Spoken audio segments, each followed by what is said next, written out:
penelitian hidrosfer dan dampaknya terhadap kehidupan, terutama siklus hidrologi. Siklus hidrologi adalah proses pergerakan air di bumi yang terus berlangsung melalui evaporasi, kondensasi, presipitasi, infiltrasi, dan down-off.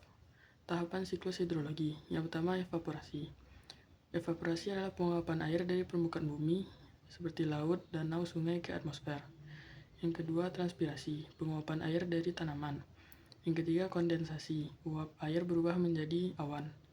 Yang keempat, presipitasi, air jatuh ke bumi sebagai hujan, salju, atau hujan es. Yang kelima, infiltrasi dan perkolasi, air meresap ke tanah dan menjadi air tanah. Yang terakhir, runoff, air mengalir ke permukaan menuju sungai, danau, dan kembali ke laut. Jenis dan persebaran perairan darat di Indonesia serta dampaknya dalam kehidupan. Jenis-jenis perairan darat. Pertama, sungai. Aliran air alami yang mengalir ke laut, danau, atau sungai lain.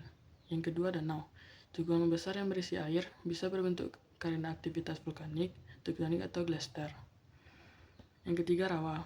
Rawa adalah tanah basah dengan air menggenang. Yang terakhir, mata air.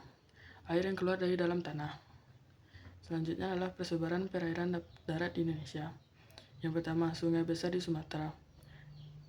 Contohnya adalah Sungai Musi, Batanghari, Kapuas, Mahakam, dan Mamberamo. Yang kedua, danau. Selanjutnya adalah dampak dalam kehidupan. Sebagai sumber air bersih, pendukung sektor pertanian, perikanan, sarana transportasi, dan sumber energi. Pola aliran sungai.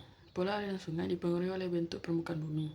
Yang pertama, pola dendritik. Sebagai cabang pohon, terjadi di daerah homogen. Yang kedua, pola radial. Sungai mengalir dari pusat ke segala arah, biasanya dari gunung. Yang ketiga, pola anular. Aliran mengingkar terjadi di pegunungan kubah. Yang terakhir, pola trellis. Sungai utama dengan anak sungai sejajar, biasanya di daerah lipatan.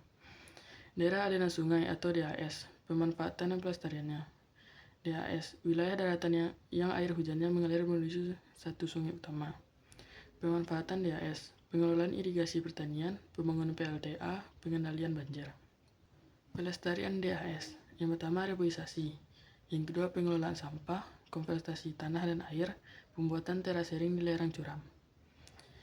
Perairan laut, jenis perairan laut, yang pertama laut teritorial, 12 mil dari garis pantai, wilayah kedaulatan negara.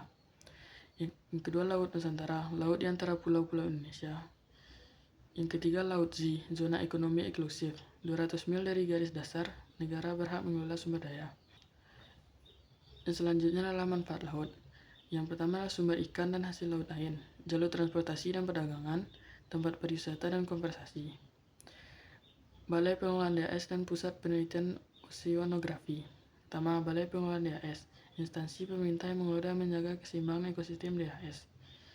Yang kedua, Pusat Penelitian Oceanografi, lembaga yang melakukan penelitian tentang kelautan seperti ekologi laut, perubahan iklim, sumber daya kelautan, dan konservasi.